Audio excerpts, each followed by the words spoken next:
Please be seated.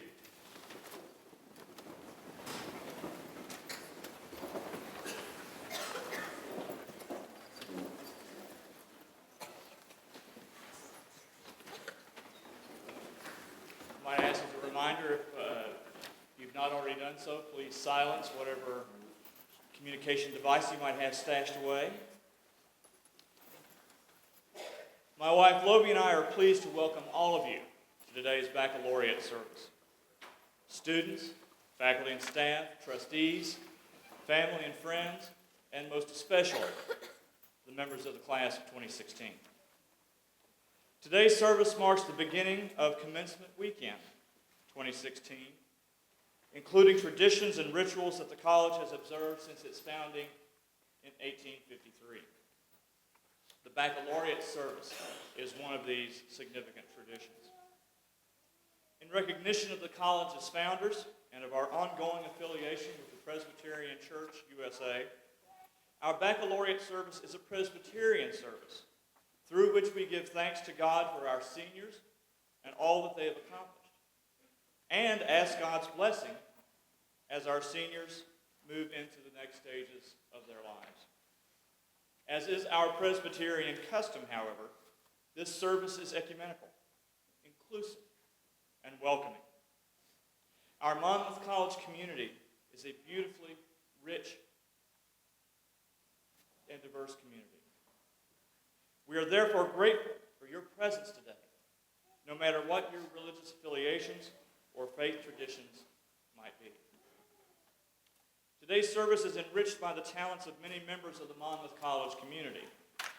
We will hear a wonderful sermon delivered by the college chaplain, the Reverend Dr. Terry Ott. We will hear music performed by the Monmouth College Chorale, including the premiere performance of a composition by music faculty member Daniel Godsell, with text by David Wright, a member of the English faculty. Theater faculty member Emily Raleigh has directed a theater performance as part of the service. And you will see in your program a photograph by art faculty member Stephanie Ball. Again, welcome. Congratulations to the class of 2016.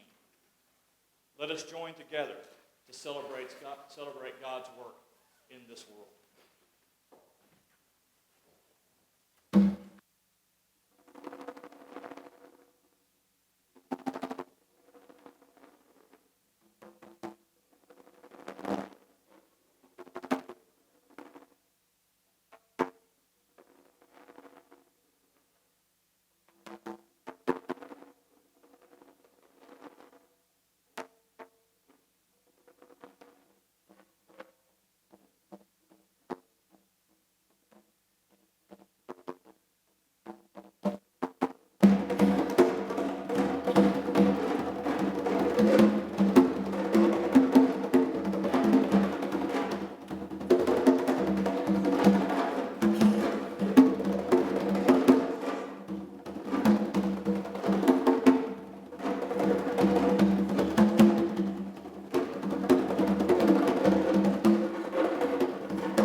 amazing day, for the leaping greenly spirits of trees, and a blue true dream of sky, and for everything which is natural, which is infinite, which is yes. I who have died am alive again today, and this is the sun's birthday. This is the birthday of life and of love and wings and of the gay, great happening illimitably earth. How should tasting, touching, hearing, seeing, breathing, anything, lifted from the no of all nothing, human, merely being, doubt unimaginable you? Now the ears of my ears awake, and now the eyes of my eyes are opened.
Amen.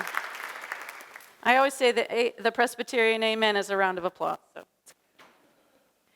I invite you to join me now in a word of prayer.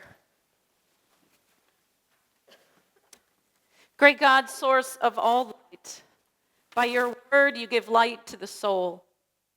Pour out upon us the spirit of wisdom and understanding, that being taught by you in Holy Scripture, our hearts and minds may be opened to know the things that pertain to life and to faithfulness. And I also pray that the words of my mouth, the meditations of my mind, and the feelings of my heart are acceptable to you, O Lord, my rock and my redeemer. Amen. Our scripture reading for this baccalaureate service comes from the Gospel of Mark, chapter 10, verses 46 through 52. Let us listen to God's word to us today. As Jesus and his disciples and a large crowd were leaving Jericho, Bartimaeus, son of Timaeus, a blind beggar, was sitting by the roadside. When he heard that it was Jesus of Nazareth, he began to shout out and say, "Jesus, son of David, have mercy on me." Many sternly ordered him to be quiet, but he cried out even more loudly, "Son of David, have mercy on me." Jesus stood still and said, "Call him here." And they called the blind man, saying to him, "Take heart, get up, he is calling you." So throwing off his cloak, he sprang up and came to Jesus. Then Jesus said to him, "What do you want me to do for you?" The blind man said to him, "My teacher, let me see again." And Jesus said to him, "Go, your faith has made you well." And immediately he regained his sight and followed him on the way. This is the word of God. Thanks be to God. All right, I want to do a little check-in, a little chaplain check-in with our graduates. How y'all feeling? Excited? Exhausted? Hungover? Nostalgic? Well, it's funny. I find myself getting increasingly sentimental at graduation. Every year, I'm up on that commencement platform crying over the cheesiest things. Like tomorrow, you girls will walk by in these 6-inch platform shoes, and I will be sitting there thinking to myself, look at those shoes. How can she walk in those shoes? I'm so proud of her. And then there'll be these memories that arise memories that I associate with you. Zach Platt will walk by in his graduation gown, and I'll remember him strolling down Broadway in the homecoming parade, wearing nothing but body paint and a pair of underoos. And I'll start crying all over again. Zach! Graduation, it's such a poignant, emotional time, enhanced by the fact that we're all exhausted by the time we get here. But we did it, didn't we? We did it. You did it, seniors. Congratulations. Last year's baccalaureate preacher, the Reverend Dr. Margaret Amer, memorably told the graduating class, "I will be praying for you, and you will need it." You know, I could certainly say the same today. The world we live in, it's grown increasingly troublesome. Keeping up with presidential campaigns has felt like keeping up with the Kardashians.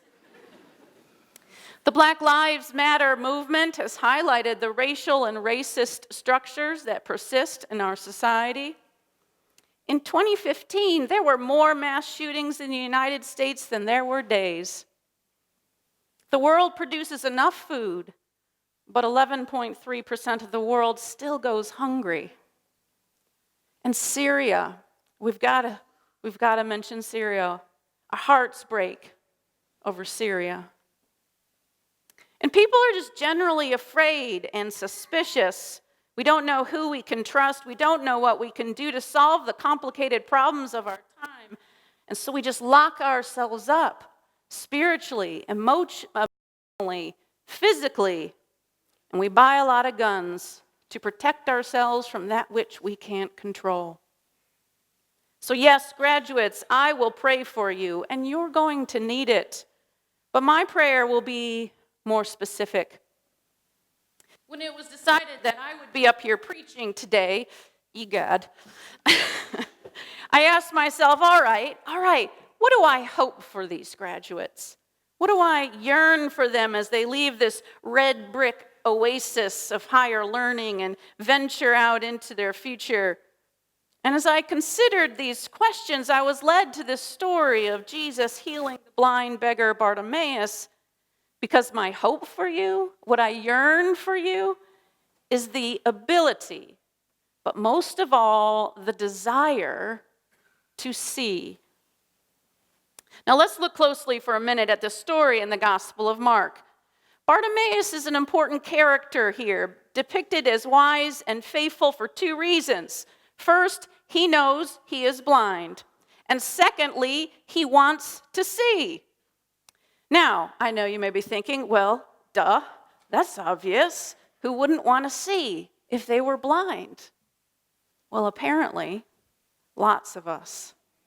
At this point in the gospel, there are a lot of blind people milling around. 12 of them happen to be Jesus' closest friends. Today's text, all right, now bear with me here, okay? We're just going to get through this. Bear with me.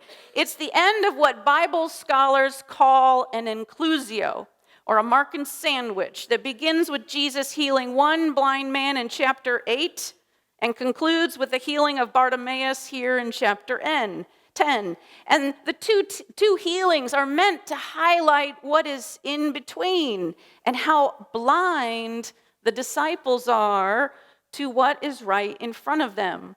No matter how many times Jesus tells or shows his disciples that the kingdom of God is near, as in right here, in me, guys, they still cannot see what Jesus is all about.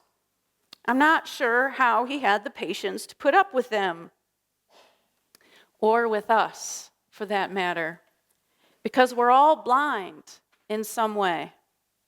Some of us are blinded by misunderstanding. Some of us are blinded by prejudice. Some of us are blinded by ego, or blinded by the worldview or tradition we have been taught not to question. Some of us are blinded by others, like the blind leading the blind. And some of us are blind, frankly, because we choose to be, because we just can't handle the truth. Flannery O'Connor, a woman whose fiction I admire for its prophetic examination of the moral injustices of her time, once said, "We have to see the world as it is before we can turn it into art." Artists, in fact, help us to see, because art makes us pause. Just about every day I walk by the southeastern corner of McMike Academic Building. Typically, I am running late for a meeting in Polling Hall, racing to beat the chimes. Do you all do this? Racing to beat the chimes before they toll the end of the hour, with my nose pressed to my smartphone to make sure I don't miss a single email or message via Facebook. And like you students, I've gotten really good at race walking while scrolling through my feed. But as I fly past McMike, something in the grass there catches my attention.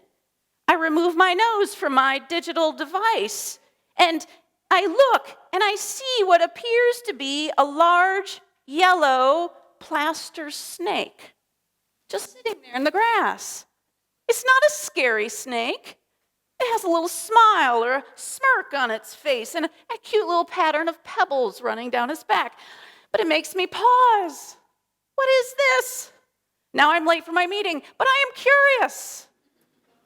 What does this mean? Crazy art appears like this outside of McMike quite often. Red and blue solo cups emerge from and circle around the windows. Yarn bombs explode and knit the trees in colorful little sweaters. Bike parts are welded together and assembled into a new and curious sculpture. And these displays, they just always make me stop. They make me recalibrate my trip across campus. They take me out of my self-absorbed smartphone existence to reconsider the space I am in. Help me to see. Art does that. It wakes us up to take note of the world and can even change how we move through it. So I've been hanging out with more artists lately. Poets, creative writers, musicians, visual artists. I'm drawn to these creative types because of their ability to see and sense and notice the world better than the rest of us. I want more of this kind of vision because I, too, want to create work that will make people pause. Work that is beautiful and meaningful. Work that has substance and depth. Work that changes or recalibrates how people move through the world. I want to offer something of value. So you know what I've been doing? I've been training myself to see. This journey began for me the first summer after I started here as the chaplain, when I decided to attend a writer's workshop in Iowa City. I'd never done anything like it before, and I was completely intimidated. At this literary gathering of aspiring poets, and novelists, and essayists, and the like, I was the only pastor. So I tried to conceal my identity for a while, thinking no one would feel free to drink or swear around me if I revealed what I did for a living. So I think I told someone I sold insurance or something like that. You know, it's kind of true. But eventually my truth came out.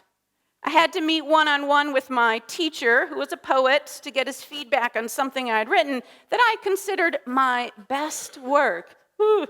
And at that point, all I had written was a bunch of sermons. So I gave him one of my best. It was a sermon that had been really well received. It had even gotten published in this little preaching journal. Yeah, I was feeling pretty confident. My teacher began our conversation by confessing his envy.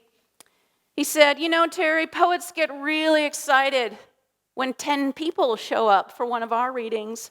As a pastor, you have an audience larger than that every week." Then, in a bit of a fury, he proceeded to rip apart my carefully crafted sermon that lay on the table in front of him.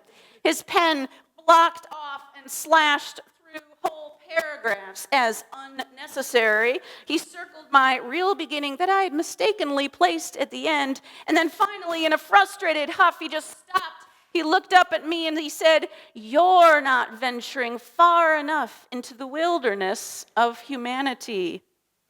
You tippy-toe in, but you don't go far enough. And then you slap a Band-Aid on the end as if to make it all okay." Whew. Well, I just sat there, silently, not knowing what to say. I understood, but then I didn't understand. And yet I came away from that meeting knowing I had work to do. As a writer, as a pastor, as a Christian, as a human being who desires to do good with her life. My teacher's words of critique, "You are not venturing far enough into the wilderness," have become my mantra. Because he basically told me I wasn't seeing clearly enough to produce anything of value. I had to go farther. I had to see the ugly as well as the beautiful. I had to be honest about the world and the people in it. I had to, recalling Flannery O'Connor, see the world as it truly was before I could turn it into art. So this, dear graduates, is what I yearn for you and I hope for you is to see. The world we live in, it's extraordinary, but it needs us and our gifts to turn it into art. And you don't need to be an art major to do this. A good entrepreneur needs to have vision, needs to see his or her community clearly to know what kind of business will best serve that town.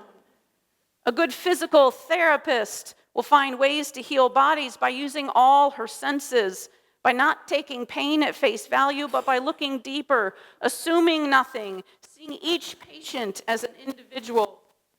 A good chemist, biologist, or physicist will see a setback in their experiments not as a dead end, but as a creative challenge that will require creative thinking to solve.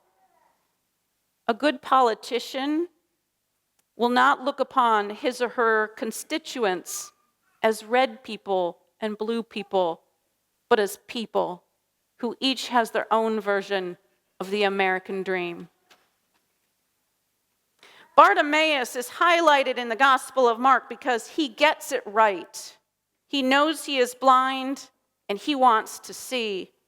His prayer should be our prayer as he cries, "My teacher, let me see." Now imagine what it must have been like for Bartimaeus when he regained his vision. As he stood there in the midst of that crowd, slowly beginning to see color and shapes and bodies moving around, I imagine him confused and overwhelmed, his brain not recognizing yet what his eyes were showing him. Everything in that moment for Bartimaeus must have felt brand new. Perhaps it was like that first moment you seniors stepped on campus 4 years ago and realized this place would be your new home. Or maybe like your first exciting brand new steps on the freshman walkout. Remember walking downtown in that sweltering August sun with your orientation leaders bouncing around? They bounce. And the bagpiper wailing away up ahead. Do you remember how that moment felt? Do you remember what you saw? The bright colored flags on the intercultural house whipping in the wind, community members with smiling faces lining the streets, welcoming you downtown by pressing cold bottles of water, homemade packages of cookies, and hot slices of pizza in your hands. You know, oftentimes walking into these brand new, meaningful moments like this, moments that you know are going to pass really quickly, we intentionally heighten our senses so we can take it all in and remember every detail. And I imagine tomorrow is going to be like this for you too, seniors. You'll hear your name echo through the loudspeakers, and you'll feel your body start to walk across the stage. That damn tassel on your cap will keep flying in your face, but you will be focused, intent on your destination, the piece of tape on the other side of the stage that marks your spot where you will stand and shake the president's hand and receive your red leather folio with its gold embossed seal catching and reflecting in the sun. Like a blind man who just received his vision, everything will look and feel brand new in that moment. You'll step off that stage with all your senses heightened, trying to take it all in, to notice everything, to see the world as it truly is, so you won't forget a thing. And when you do, seniors, when you do, I pray that you remember not only Bartimaeus' desire to see, but the charge Jesus gave to him when his eyes were finally opened. A charge that Jesus gives every time a miracle like this occurs. Jesus says, Go. Go. Don't stay here. Don't keep this gift to yourself. Now that your eyes are open, don't go back to being blind. Move forward. Take this gift of vision out into the world. Take this gift. Do something with it. Go, you seniors. Go. Go and see it all. And now to the God who calls us to this vision, be all honor and glory, thanksgiving and power, now and forevermore. Amen.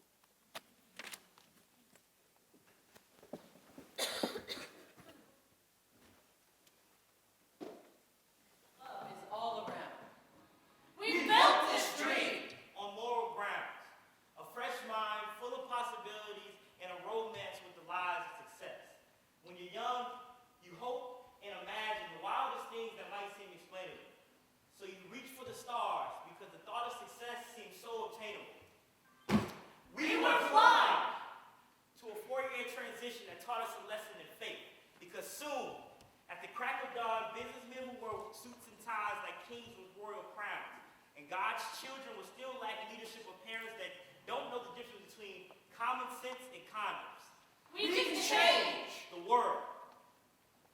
One with a bit of love, with a bit of hope, because all our blood bleeds red, and that's the only thing that ever mattered. I was blind. I was blind to the fact that there were nights when my dreams demanded refuge and God's amazing grace didn't seem so clear. We once were blind. Blind. Blind. Blind. Now, We we can see.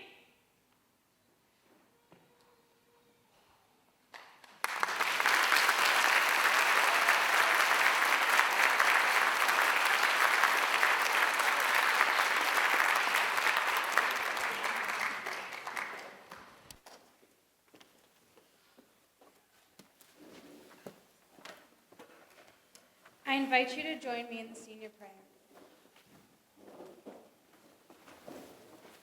For the joy of this day, which is the fruit of our labor, sacrifice, and love, we give you thanks, O God. For what we have learned and the ways in which we have grown, we give you thanks, O God. For the diverse roads and challenges open to us as we face the future, we give you thanks, O God.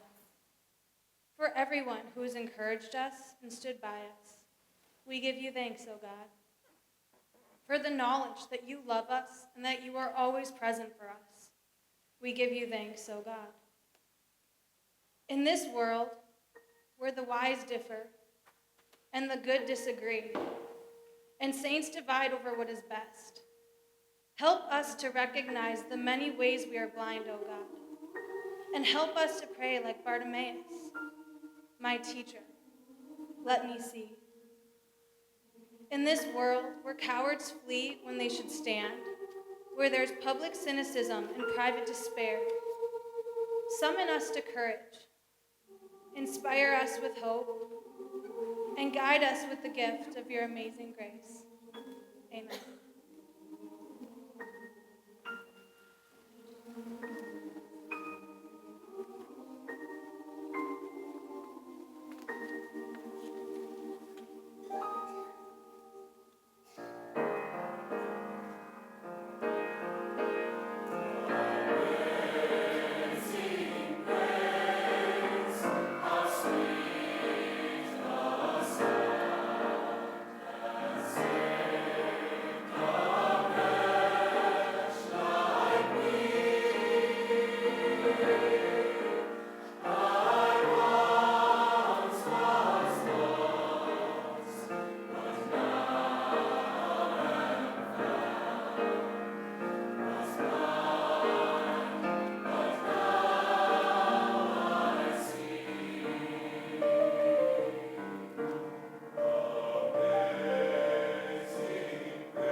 Now may we leave this chapel today remembering Jesus' charge to Bartimaeus once his eyes were open.